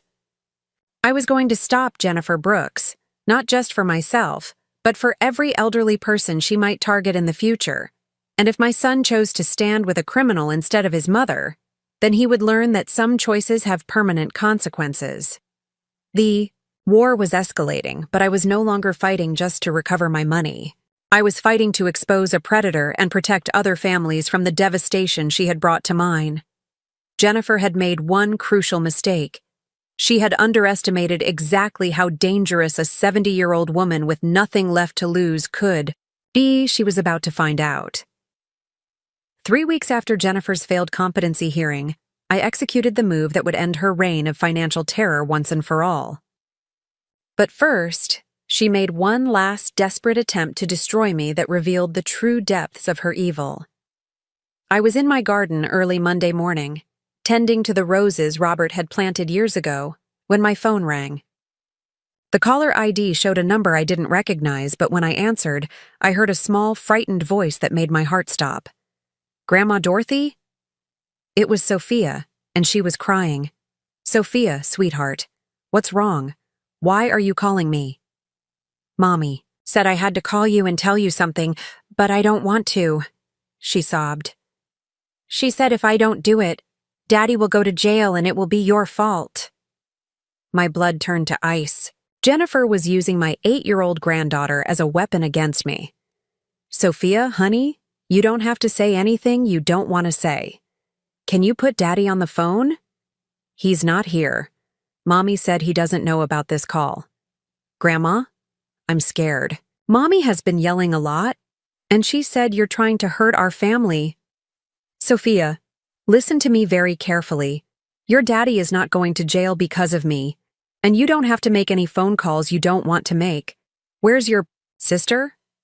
"Olivia is at school. I'm sick today, so I'm home with Mommy. But Grandma, Mommy said I have to tell you that you hurt me when you visited for your birthday. She said I have to say you pushed me and said mean things." I felt sick. Jennifer was coaching my granddaughter to lie about me, trying to create evidence of elder abuse by turning the victim narrative around. "Sophia, did I hurt you when I visited?" "No." "Grandma, you were nice to me. You gave us pretty dresses and we went to see the ocean animals. But Mommy said if I don't say you hurt me, the police will take Daddy away forever." "Sophia? Honey, that's not true. The police are not going to take your daddy away because of anything you say or don't say. You never have to lie for anyone, not even Mommy." But she said, "I know what Mommy said. But sometimes grown-ups say things when they're scared that aren't true. Sophia, I need you to do something for me. Can you hang up this phone and go to your room until Daddy comes home?" "Okay, Grandma. But are you mad at me?" "I could never be mad at you, sweetheart. You did nothing wrong. I love you very much." After I hung up, I immediately called Detective Chen and Margaret Walsh. What Jennifer had just done wasn't just morally reprehensible, it was criminal witness tampering involving a minor. "Mrs. Patterson, this gives us grounds for immediate arrest," Detective Chen said. "Coaching a child to make false allegations of abuse is a serious felony, especially when it's done to obstruct a criminal investigation." "What about my granddaughter?" "I'm worried about what Jennifer might do to her for not following through with the lie. We're going to get emergency custody orders for both children. Based on what you've recorded, they're not safe with Jennifer right now." Within 4 hours, Seattle police had arrested Jennifer Brooks at her home on charges of witness tampering, child endangerment, and obstruction of justice, in addition to the existing fraud and elder abuse charges. David, who apparently knew nothing about Jennifer's attempt to use Sophia as a false witness, was devastated. But the most satisfying moment came when Detective Chen called me that evening with news that made all the pain and betrayal worth it. "Mrs. Patterson, when we searched Jennifer's home computer, we found something extraordinary. She kept detailed records of her entire operation, not just her theft from you, but evidence of at least 12 other elderly victims across 3 states. 12 other victims? She kept spreadsheets with their names, addresses, financial information, and detailed plans for how to manipulate each one. Mrs. Patterson, your case is going to bring down an entire criminal enterprise. What about the other victims? We're contacting law enforcement in Oregon, Nevada, and Arizona. Jennifer Brooks has been running this con for over 8 years, and the total amount stolen appears to be over $400,000. I sat in my kitchen, absorbing the magnitude of what Jennifer had been doing. I wasn't just one victim of a greedy daughter-in-law. I was one victim of a professional predator who had been destroying elderly people's lives for nearly a decade. Detective Chen, what happens to my grandchildren? David has been granted temporary custody, but he'll need to prove he wasn't complicit in Jennifer's crimes. The children are safe with him for now, and Child Protective Services is providing counseling to help them process what their mother did. 2 days later, I received a call that I'd been both hoping for and dreading. It was David, and he sounded completely broken. "Mom, I need to apologize to you for things I didn't even know I was doing." "What do you mean?" "The police showed me everything Jennifer had on her computer. Mom, she manipulated me from the day we met. She paid off my debts, got me to call you for money, coached me on what to say to make you feel guilty. I thought I was saving my family, but I was helping her rob you." I could hear him crying, and despite everything that had happened, my heart broke for him. "David, how much did you really know?" I knew there was no boutique. I knew Jennifer didn't actually work, but she convinced me that the money was going to family expenses and that we'd pay you back when my next promotion came through. She made me believe that you wanted to help us, and that questioning the details would hurt your feelings. What about the false evidence? The transfers that made it look like you were supporting me? I didn't know she was doing that. She handled all our finances. When she told me to send you money for gifts, I thought it was just normal family stuff. I had no idea she was creating fake evidence. David's voice was hollow, defeated. "Mom, I've been married to a stranger for 7 years. Everything about our relationship was a lie. She married me to get to you. David, what are you going to do now?" "I'm filing for divorce. And Mom, I want to testify against her. I want to help you get justice for what she did to you and all those other people. What about the girls? They're seeing counselors to help them understand that Mommy made very bad choices, but that it's not their fault. They ask about you every day. They want to see their Grandma Dorothy." I closed my eyes, feeling tears of relief and sadness. "David, they can see me anytime you think it's appropriate. They're innocent in all this." "Mom, can I ask you something?" "Of course. Do you think you can ever forgive me? I know I don't deserve it, but the girls need their grandmother, and I need my mother." I thought about everything that had happened. The betrayal, the lies, the manipulation, the cruelty. But I also thought about the David I'd raised, the little boy who used to call me when he had nightmares, the young man who'd cried when his father died. David, forgiveness doesn't mean forgetting or pretending nothing happened. But yes, I think I can forgive you. You were manipulated by a professional criminal. That doesn't excuse your choices, but it explains them. Thank you, Mom. I don't know how to make this right, but I want to try. We'll figure it out together. But David, There are going to be conditions. You're going to need therapy to understand how you were manipulated so it never happens again. And you're going to need to rebuild trust through actions, not just words. I'll do whatever it takes. 3 months later, I sat in a courtroom watching Jennifer Brooks be sentenced to 15 years in federal prison for elder abuse, fraud, and racketeering. The judge was particularly harsh in her sentencing remarks.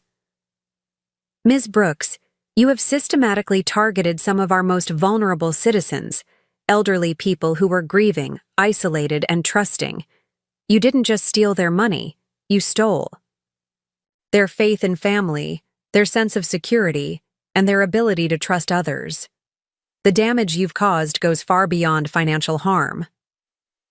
Jennifer stood stone-faced through the sentencing, showing no remorse, no acknowledgement of the harm she'd caused.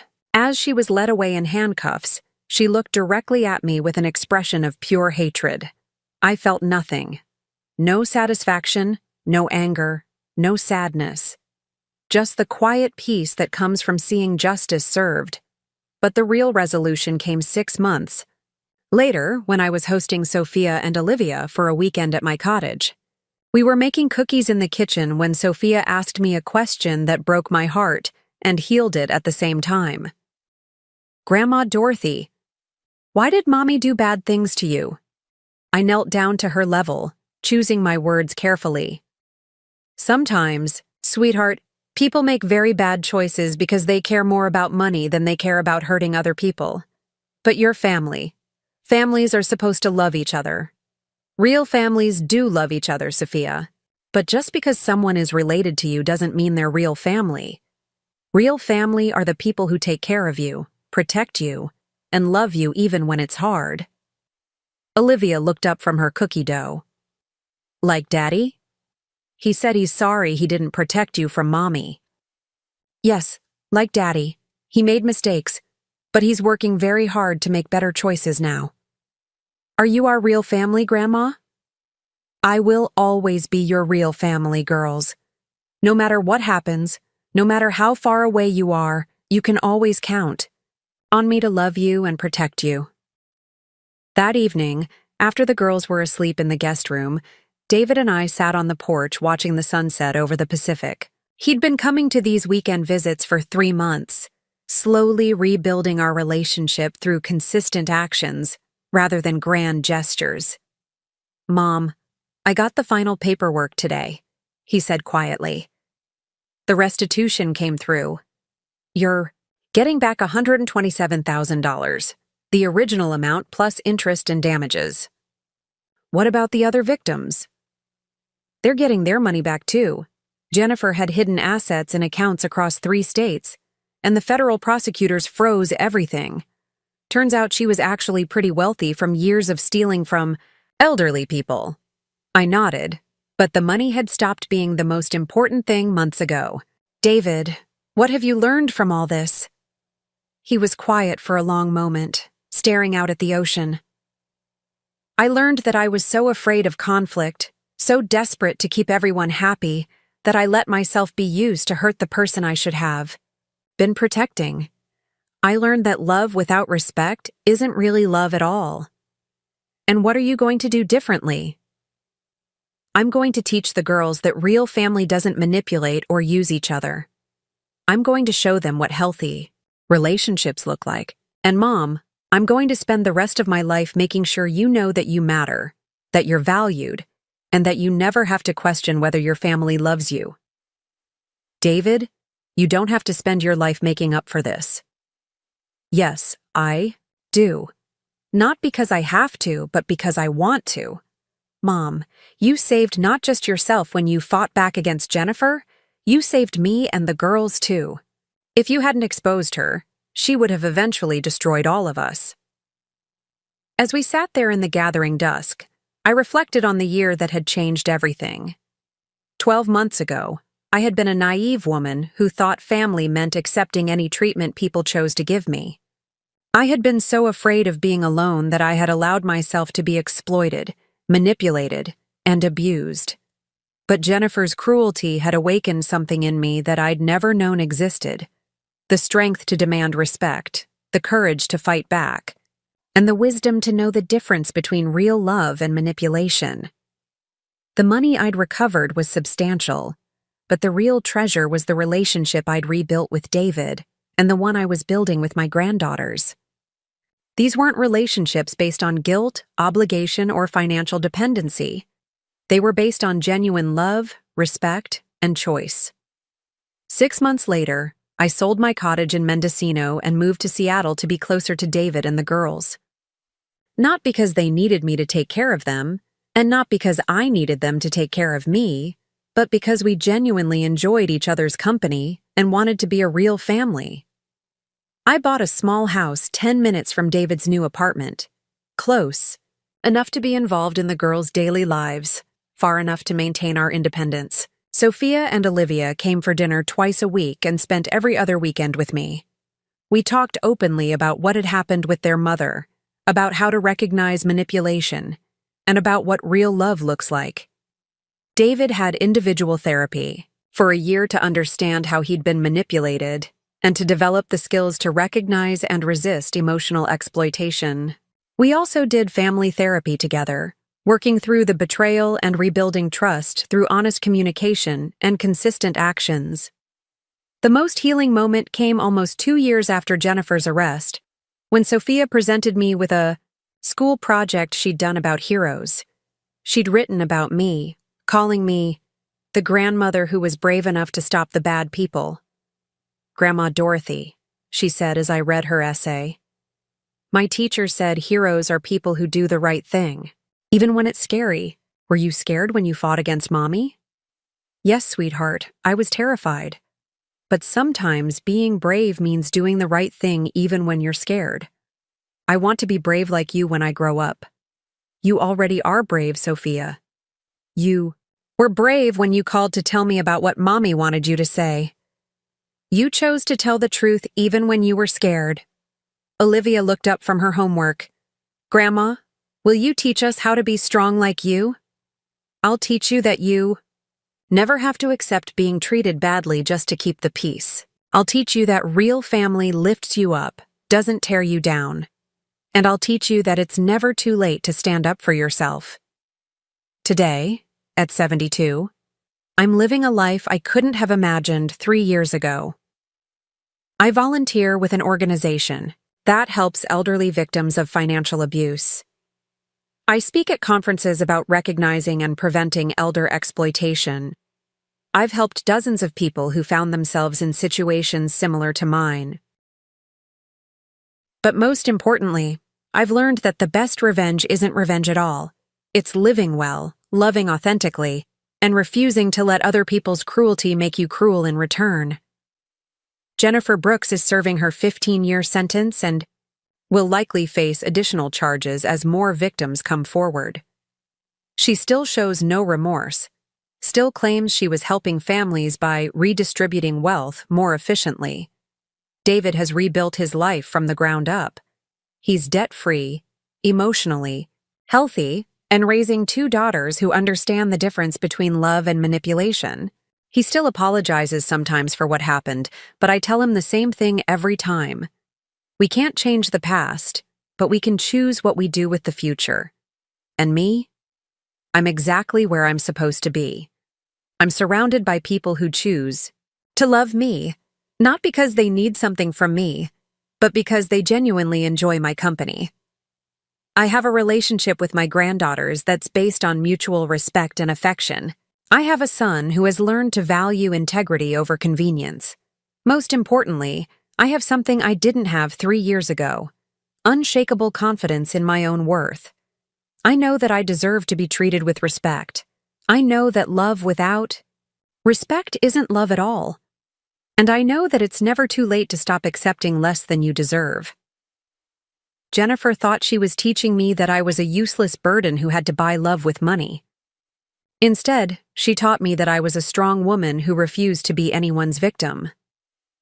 The final irony is that by trying to isolate me and make me feel worthless, Jennifer actually gave me the greatest gift of my life: the knowledge that I was capable of fighting for myself and winning. 3 years ago, If you had told me that my 70th birthday would end with my daughter-in-law calling me a useless burden, I would have been devastated. If you had told me that the same woman would try to have me declared mentally incompetent and coach my granddaughter to lie about me, I would have thought it was the end of my world. But if you had told me that I would emerge from that nightmare, stronger, wiser, and more respected than ever before, surrounded by people who genuinely love and value me, I would have thought you were telling fairy tales. Sometimes the worst thing that happens to you turns out to be the best thing that could have happened to you. Sometimes the people who try to destroy you end up being the ones who set you free. And sometimes, at 70 years old, you discover that you're just getting started. Jennifer Brooks thought she was dealing with a helpless old woman who would quietly accept whatever treatment she chose to dish out. She learned too late that she had awakened a force she was completely unprepared to handle. The moral of this story isn't about revenge or getting even. It's about knowing your worth, demanding respect, and understanding that real family doesn't exploit or manipulate. It protects and nurtures. At 72, I'm living proof that it's never too late to refuse to be anyone's victim, and that the best way to honor your own life is to insist on being treated with the dignity you deserve. The account is no longer frozen, because there's no one left who needs to steal from it. The only people who have access to my money now are people who would never abuse that trust, and that, more than any amount of money recovered or any prison sentence served, is the real victory. 3 months later, I sat in a courtroom watching Jennifer Brooks be sentenced to 15 years in federal prison for elder abuse, fraud, and racketeering. The judge was particularly harsh in her sentencing remarks. "Ms. Brooks, you have systematically targeted some of our most vulnerable citizens, elderly people who were grieving, isolated, and trusting. You didn't just steal their money, you stole their faith in family, their sense of security, and their ability to trust others. The damage you've caused goes far beyond financial harm." Jennifer stood stone-faced through the sentencing, showing no remorse, no acknowledgement of the harm she'd caused. As she was led away in handcuffs, she looked directly at me with an expression of pure hatred. I felt nothing. No satisfaction, no anger, no sadness. Just the quiet peace that comes from seeing justice served. But the real resolution came 6 months later, when I was hosting Sophia and Olivia for a weekend at my cottage. We were making cookies in the kitchen when Sophia asked me a question that broke my heart and healed it at the same time. "Grandma Dorothy, why did Mommy do bad things to you?" I knelt down to her level, choosing my words carefully. "Sometimes, sweetheart, people make very bad choices because they care more about money than they care about hurting other people. But you're family. Families are supposed to love each other. Real families do love each other, Sophia. But just because someone is related to you doesn't mean they're real family. Real family are the people who take care of you, protect you, and love you even when it's hard." Olivia looked up from her cookie dough. "Like Daddy? He said he's sorry he didn't protect you from Mommy." "Yes, like Daddy. He made mistakes, but he's working very hard to make better choices now. Are you our real family, Grandma? I will always be your real family, girls. No matter what happens, no matter how far away you are, you can always count on me to love you and protect you."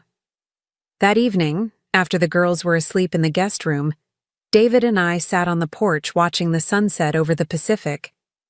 He'd been coming to these weekend visits for 6 months, slowly rebuilding our relationship through consistent actions rather than grand gestures.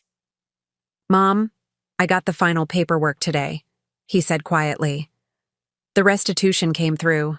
You're getting back $127,000, the original amount plus interest and damages. What about the other victims? They're getting their money back too." Jennifer had hidden assets in accounts across 3 states, and the federal prosecutors froze everything. Turns out she was actually pretty wealthy from years of stealing from elderly people.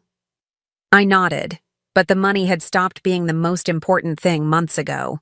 "David, What have you learned from all this?" He was quiet for a long moment, staring out at the ocean. I learned that I was so afraid of conflict, so desperate to keep everyone happy, that I let myself be used to hurt the person I should have been protecting. I learned that love without respect isn't really love at all. And what are you going to do differently? I'm going to teach the girls that real family doesn't manipulate or use each other. I'm going to show them what healthy relationships look like. And Mom, I'm going to spend the rest of my life making sure you know that you matter, that you're valued, and that you never have to question whether your family loves you. David, you don't have to spend your life making up for this. Yes, I do, not because I have to, but because I want to. Mom, you saved not just yourself when you fought back against Jennifer. You saved me and the girls too. If you hadn't exposed her, she would have eventually destroyed all of us. As we sat there in the gathering dusk, I reflected on the year that had changed everything. 18 months ago, I had been a naive woman who thought family meant accepting any treatment people chose to give me. I had been so afraid of being alone that I had allowed myself to be exploited, manipulated, and abused. But Jennifer's cruelty had awakened something in me that I'd never known existed. The strength to demand respect, the courage to fight back, and the wisdom to know the difference between real love and manipulation. The money I'd recovered was substantial, but the real treasure was the relationship I'd rebuilt with David and the one I was building with my granddaughters. These weren't relationships based on guilt, obligation, or financial dependency. They were based on genuine love, respect, and choice. A year later, I made a decision that surprised everyone, including myself. I sold my cottage in Mendocino and moved to Seattle to be closer to David and the girls. Not because they needed me to take care of them, and not because I needed them to take care of me, but because we genuinely enjoyed each other's company and wanted to be a real family. I bought a small house 10 minutes from David's new apartment, close enough to be involved in the girls' daily lives, far enough to maintain our independence. Sophia and Olivia came for dinner twice a week and spent every other weekend with me. We talked openly about what had happened with their mother, about how to recognize manipulation, and about what real love looks like. David had individual therapy for a year to understand how he'd been manipulated and to develop the skills to recognize and resist emotional exploitation. We also did family therapy together, working through the betrayal and rebuilding trust through honest communication and consistent actions. The most healing moment came almost 2 years after Jennifer's arrest, when Sophia presented me with a school project she'd done about heroes. She'd written about me, calling me the grandmother who was brave enough to stop the bad people. "Grandma Dorothy," she said as I read her essay, "my teacher said heroes are people who do the right thing, even when it's scary. Were you scared when you fought against Mommy?" "Yes, sweetheart. I was terrified. But sometimes being brave means doing the right thing even when you're scared." I want to be brave like you when I grow up. You already are brave, Sophia. You were brave when you called to tell me about what Mommy wanted you to say. You chose to tell the truth even when you were scared. Olivia looked up from her homework. "Grandma, will you teach us how to be strong like you? I'll teach you that you never have to accept being treated badly just to keep the peace. I'll teach you that real family lifts you up, doesn't tear you down. And I'll teach you that it's never too late to stand up for yourself." But perhaps the most unexpected development came 3 years after Jennifer's conviction. I had started volunteering with an organization that helps elderly victims of financial abuse, sharing my story at conferences and workshops. After one particularly well-received presentation in San Francisco, a woman approached me with tears in her eyes. "Mrs. Patterson, thank you for saving my mother. I'm sorry, I don't understand.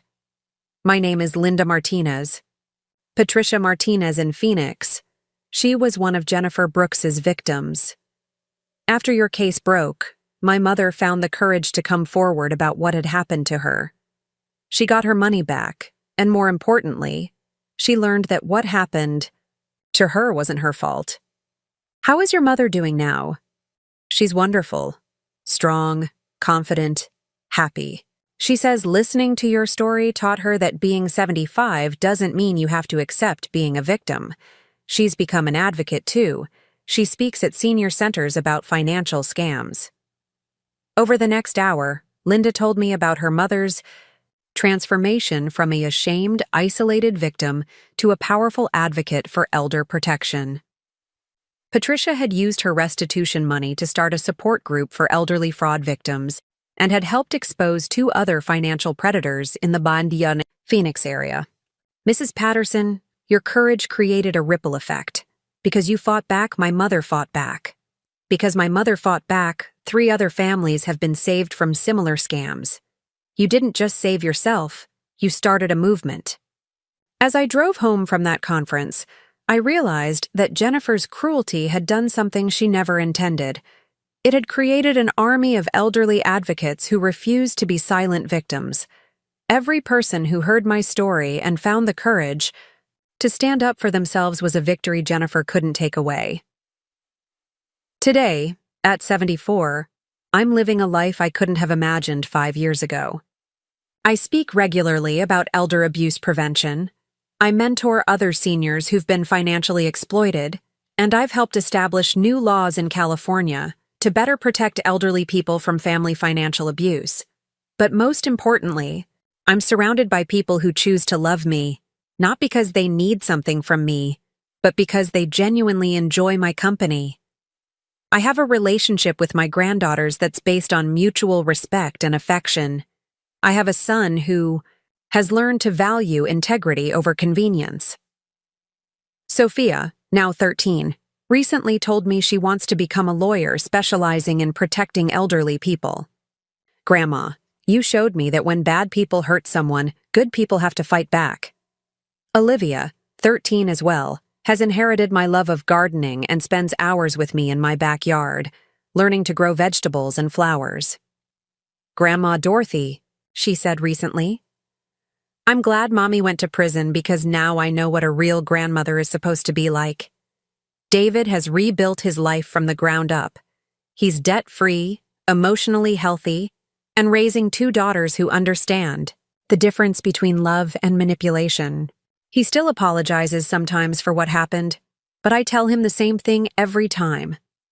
We can't change the past, but we can choose what we do with the future. Last month on my 74th birthday, 5 years exactly since that devastating night, when Jennifer called me a useless burden, David surprised me with a party. But this wasn't like that long-ago birthday that ended in tears and betrayal. This party was filled with genuine friends, the other fraud survivors I work with, neighbors who've become dear friends, my book club members, and Patricia Martinez, who flew in from Phoenix just to celebrate with me.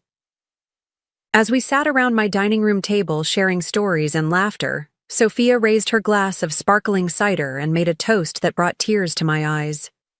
To Grandma Dorothy, who taught us that family isn't about blood, it's about love, respect, and protection, and who showed us that it's never too late to fight for what's right.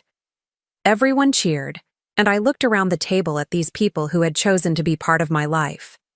This was real family, people who supported each other, celebrated each other's victories, and stood together against those who would harm us. Jennifer Brooks is still serving her sentence, and based on additional charges that have been filed, she'll likely never see freedom again. She still maintains her innocence, still claims she was helping families manage their resources more efficiently. But her legacy isn't the money she stole or the families she destroyed. Her legacy is the movement she inadvertently created. Hundreds of elderly people who refuse to suffer in silence, who support each other, and who work tirelessly to prevent other families from experiencing the devastation we survived. The final. Irony is that by trying to isolate me and make me feel worthless, Jennifer actually gave me the greatest gift of my life, the knowledge that I was capable of fighting for myself and winning, and the understanding that real strength comes not from avoiding conflict, but from standing up for what's right regardless of the cost. 5 years ago, if you had told me that my 70th birthday would end with my daughter-in-law calling me a useless burden, I would have been devastated. If you had told me that the same woman would try to have me declared mentally incompetent and coach my granddaughter to lie about me, I would have thought it was the end of my world. But if you had told me that I would emerge from that nightmare, stronger, wiser, and more respected than ever before, surrounded by people who genuinely love and value me, I would have thought you were telling fairy tales. Sometimes the worst thing that happens to you turns out to be the best thing that could have happened to you. Sometimes the people who try to destroy you end up being the ones who set you free. And sometimes, at 70 years old, you discover that you're just getting started. Jennifer Brooks thought she was dealing with a helpless old woman who would quietly accept whatever treatment she chose to dish out. She learned too late that she had awakened a force she was completely unprepared to handle. The moral of this story isn't about revenge or getting even. It's about knowing your worth, demanding respect, and understanding that real family doesn't exploit or manipulate. It protects and nurtures. At 74, I'm living proof that it's never too late to refuse to be anyone's victim, and that the best way to honor your own life is to insist on being treated with the dignity you deserve. The bank account is no longer frozen because there's no one left who needs to steal from it. The only people who have access to my money now are people who would never abuse that trust, and that, more than any amount of money recovered or any prison sentence served, is the real victory.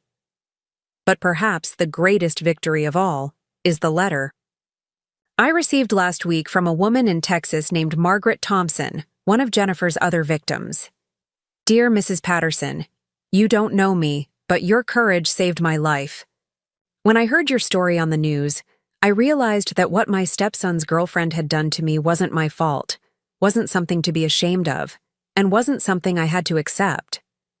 I hired a lawyer, pressed charges, and got my money back. But more than that, I got my self-respect back. I learned that being 82 doesn't mean I have to be anyone's victim. Thank you for showing me that it's never too late to fight back. Thank you for proving that one person's courage can light the way for others. Because of you, I'm not just surviving. I'm thriving, with love and gratitude. Margaret Thompson P.S. My stepson apologized and cut all ties with the woman who stole from me. He's in therapy now, learning how he was manipulated. We're rebuilding our relationship slowly, based on respect instead of guilt. Sound familiar? As I finished reading Margaret's letter, sitting in my sunny kitchen with Sophia and Olivia doing homework at my table, I smiled. Jennifer had thought she was destroying one lonely old woman's life. Instead, she had started a revolution. Every elderly person who refuses to be a victim, every family that rebuilds based on love instead of manipulation, every predator who gets caught because people like us refuse to stay silent.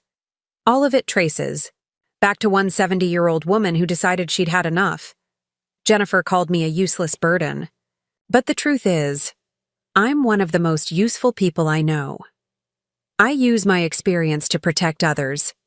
I use my voice to speak for those who haven't found theirs yet. I use my story to show people that it's never too late to take control of your life. At 74, I'm just getting started, and that's the most beautiful revenge of all. Up next, you've got 2 more standout stories right on your screen. If this one hit the mark, you won't want to pass these up. Just click and check them out. And don't forget to subscribe and turn on the notification bell so you don't miss any upload from us.